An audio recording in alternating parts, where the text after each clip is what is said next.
Every quadratic tells you exactly where it crosses zero if you know how to read it. Here is how to find it every time using the parabola right here as our guide. Let's start with factoring. Here is the equation: x squared plus 5x plus 6 equals 0. This factors into the quantity x plus 2 times the quantity x plus 3 equals 0. Notice both signs stay positive here, since 2 times 3 gives 6 and 2 plus 3 gives 5.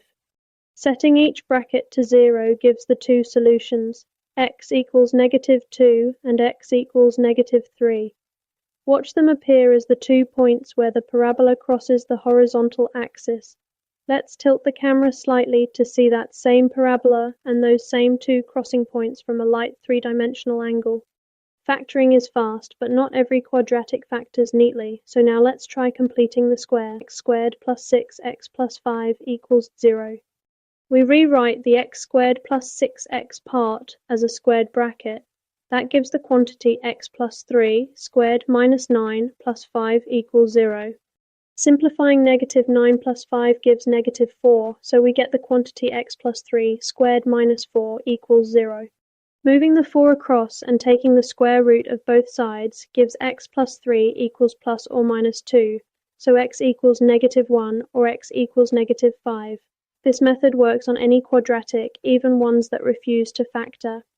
Now let's do that exact same completing the square process, but on the general form, ax squared plus bx plus c equals 0, to build a formula that works every single time. Dividing through by a and completing the square gives the quantity x plus b divided by 2a squared equals b squared minus 4ac all over 4a squared. Taking the square root of both sides and rearranging carefully, keeping track of that plus or minus, gives us the quadratic formula: x equals -b plus or minus the square root of b squared minus 4ac all over 2a. Inside that formula sits one key quantity called the discriminant b squared minus 4ac. Its sign tells you everything about the roots before you even solve. Here is a parabola where the discriminant is positive, and you can see it crosses the horizontal axis at 2 separate points. Now clearing that away, here is a parabola where the discriminant equals 0. The curve just touches the axis at a single point and does not cross through it. Clearing that away again, here is a parabola where the discriminant is negative. It never touches the horizontal axis at all, so there are no real roots. Finally, let's use roots to solve an inequality. Here is x squared minus x minus 6 greater than 0. The roots of this quadratic are x equals -2 and x equals 3, so we sketch the parabola crossing the axis at those 2 points and shade the regions where the curve sits above the horizontal axis. Reading off those shaded regions gives the solution: x less than -2 or x greater than 3. Everywhere between the roots, the parabola dips below 0, so that middle region is excluded. Full process. Try factoring first if the numbers look neat. Step 2. If it will not factor, complete the square.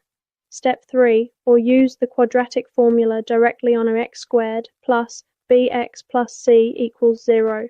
Step 4. Check the discriminant, b squared minus 4ac, to know how many real roots to expect. Step 5. For inequalities, sketch the parabola using the roots and read off the shaded region.